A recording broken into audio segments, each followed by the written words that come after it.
Okay mga Lods, welcome back to another content. Galing po ito kay Mary Jen dahil nagsumbong po siya sa atin. Dahil si Eloy ay may ginawa na naman daw kabalbalan.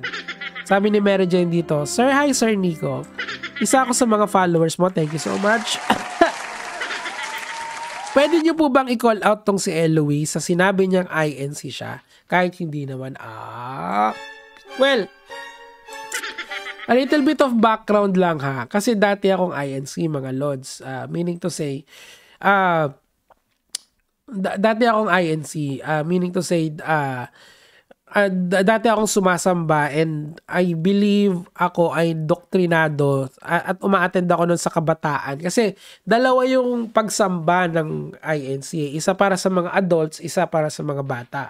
So sa doktrina, may 12 sessions yun or 15. I forgot eh. Pero ang end goal nun is mabautismuhan ka pag hindi ka handog. Handog means yung nabautismuhan ka since nung bata ka. Parang pagka kasi hinandog ka lang, hindi ka nadadaan doon sa doctrination. Ako kasi dumaan pa ako sa doctrination kasi parang 12 years old yata ako nung nag-decide yung family ko na mag-INC kami lahat. Kasi yung mama ko kasi Catholic. So, kaya hanggang ngayon, nagse-celebrate pa kami ng Noche Buena. Miski hindi na sila nag-a-identify either as Katoliko or INC. Parang nakagawian lang nila kasi yon. So, ang punto ko rito mga Lods, ang pinupunto ko rito kasi, madali lang naman i-prove na INC ka. Yun, ako, alam nyo, kung may INC nakarinig sa akin, sigurado, magigets nila na dati akong INC, di ba? So, ang tatay ko noon ang lokal niya sa San Juan, yung sa Maine. Tapos yung nanay ko naman, yun nga, dumaan din siya doon sa doktrina. So, ang bautismo sa INC kasi kakaiba. Di ba sa Katoliko, usually babasain lang sa ulo yung bata tapos na. Pero sa INC talaga, ilulubog ka talaga sa tubig. So, ako na-experience ko din yun. Yung kapatid ko, hindi na kasi handog. Yung mga kapatid ko, mga handog sila eh. So, that is I think if may INC na nakarinig sa akin, they would understand na dati rin akong INC. And minsan, nagmi-memes din naman ako sa INC. Pero, like, nagmi-memes din ako sa kahit sinong tao. Meaning to say, ang request ko lang sana sa mga INC, sa internet kasi, bawal ka talagang mapikon. Lalong-lalo na kung yung religion mo yung binabanatan ng mga tao, karapatan din nila kasi yan. Kasi under the big context of freedom of expression, wala kasing problema to satirize things. Lalong-lalo na yan, yung mga beliefs ng tao, di ba? So, and we are free to believe what we want to believe. Yan dapat yung maintindihan natin. This is why I refuse to do religious debates kasi nga hindi naman ako reliyosong tao to begin with. And natutunan ko under our constitution, you have your freedom of belief is absolute. Kung gusto mong maniwala na may Diyos, okay lang. Kung ayaw mong maniwala na may Diyos, okay lang din. Equally protected yan ng constitution natin. So, pero nagigets ko kasi yung sa letter sender natin for today, si Mary Jen. Sabi niya ganon, hindi naman nagko-costume ng madre ang INC. Actually, nagsasabi rin uli ng totoo si Mary Jen dito. Kasi what I did is, bago tayo magsimula rito, is nag-browse na ako doon sa content ni Eloy. And meron nga talaga na nakamadre na, kakadiri kasi yung ibang pinopost ni Eloy talaga rito. Nakamadre na picture si Eloy. Ayan, totoo naman yung sinasabi ni Mary Jen. And nakita nyo, namamalimos pa ng GCash Paymaya. So, kung ako kay Eloy, unang-una, anong lokal mo? Yun yung unang tanong ng INC sa'yo kung INC kay. Kasi ako, masasabi ko kung anong lokal ko. Tama ba? Sa Jeddah kasi ako nun eh. Tapos, I think Baladia, kung hindi ako nagkakamali, yun yung lokal namin noon. Tapos matagal na kasi talaga yun, siguro 20 years ago or more, even more than pa. So I remember it, matagal na panahon na. So yun. Tapos ganito na lang, mag-vlog ka na lang na sumasamba ka, 'di ba? Itaob mo yung tarjeta mo kasi sa INC kasi mga Lods, I don't know kung ganun pa rin ngayon kasi matagal na nga akong hindi sumasamba. So,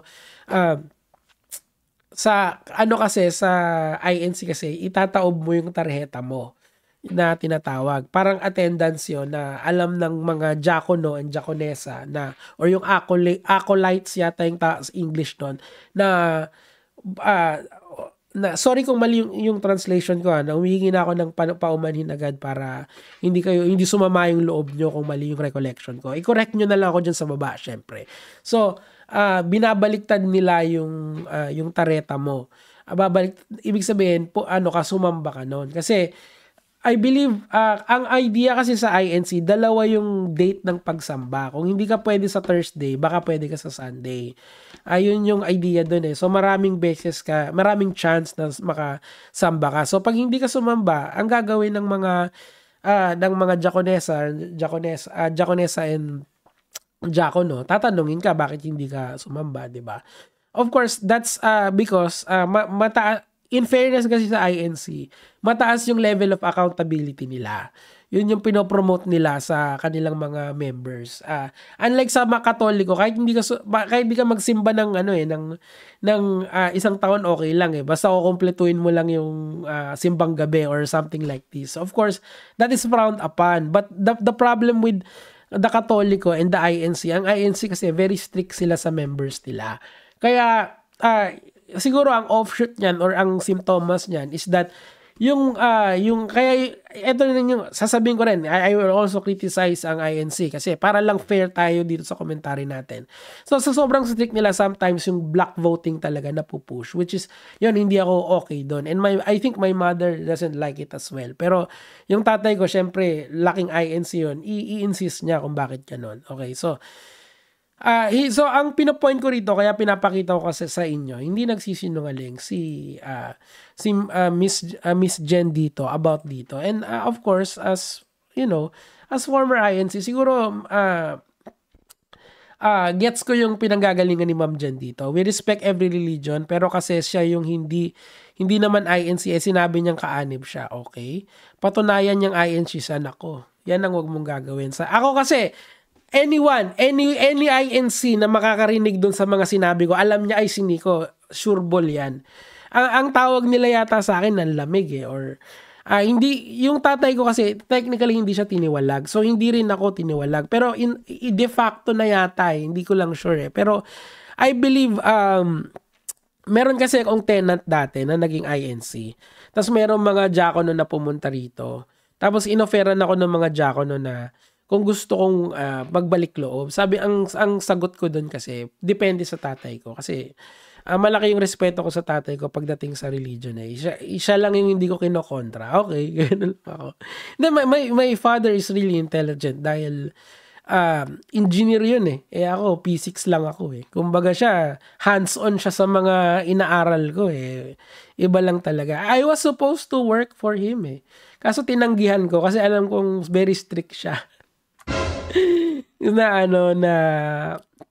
sa trabaho niya. Pero I mean, we're both in a nice place, I guess, na masaya kami pareha sa ginagawa namin ngayon. And retired na rin kasi siya. And yung mga lahat kami kasi may kanya-kanya kaming niches. And isa sa mga niche ko nga itong siguro matutuwa yan kasi INC yung pinag-uusapan ko. Kasi alam namin lahat, low-key INC pa rin yun.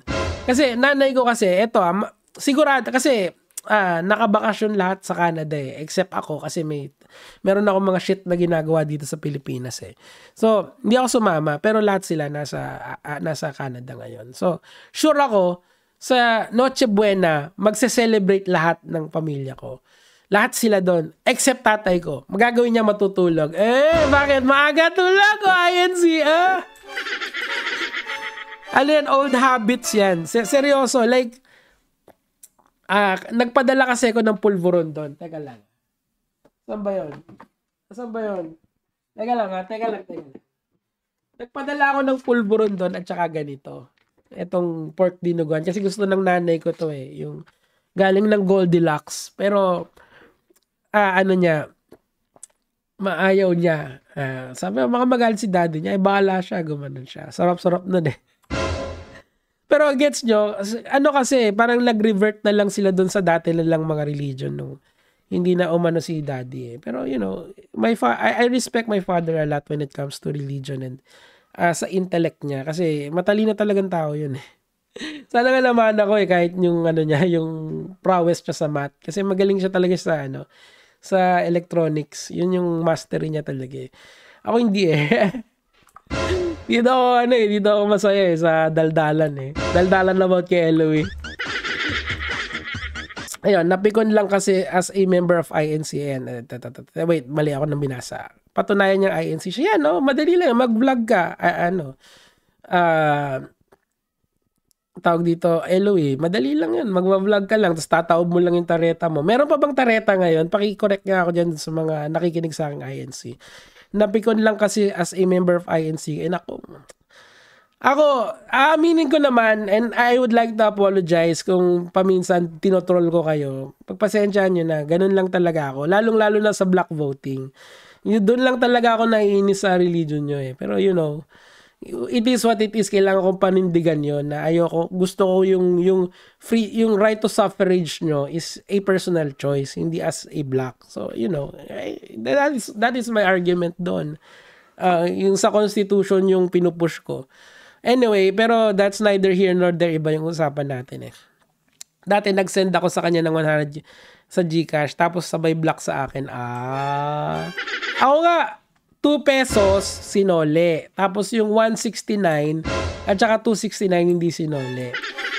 Tapos yung kayo din nagagalit kayo sa akin kapag inaabuluyan ko. Sabi ko nga sa inyo, mabait naman ako. Hindi lang halata. Pero pag kunyari, kumita yung content, minsan binabalik ko din dun sa content creator na na ginawan ko ng content. Wala namang problema eh. Kasi end of the day, naiintindihan ko naman yung laro dito sa social media eh. And pag kumita ako, masaya ako. Pero kunyari, ganito, gusto niya ng salapi, wala namang problema, share tayo. Pero sa ngayon, parang tama kayo eh. Parang wag na, hayaan nyo na. Kasi kada post niya talaga may limos eh. Namamalimos eh. Ang akin lang, bakit hindi ka mag-monetize? Gawa ka ng content na nakakatuwa. Ayan no, yung mga INC members, baka dyan na magbago buhay mo.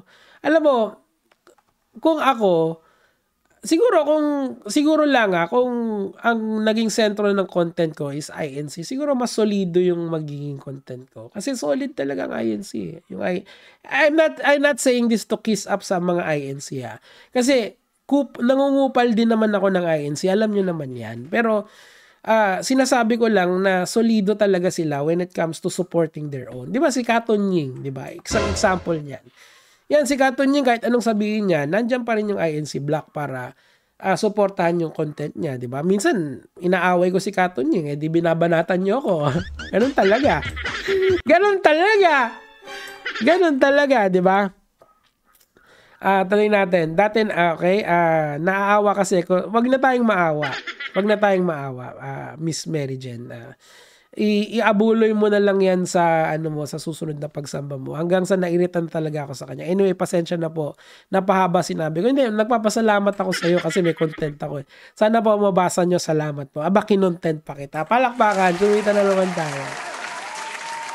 Ayun. So, nagsasabi ng totoo si Miss Mary Jen dito. Ayan yung sinasabi niya. Kasi nga kung INC ka, ayaw mo yung mga artifacts ng iglesia ng Katoliko. Yung mga krus kasi hindi ka naniniwala dun eh, 'di ba? Napaka-stricto nila pagdating sa ganyan.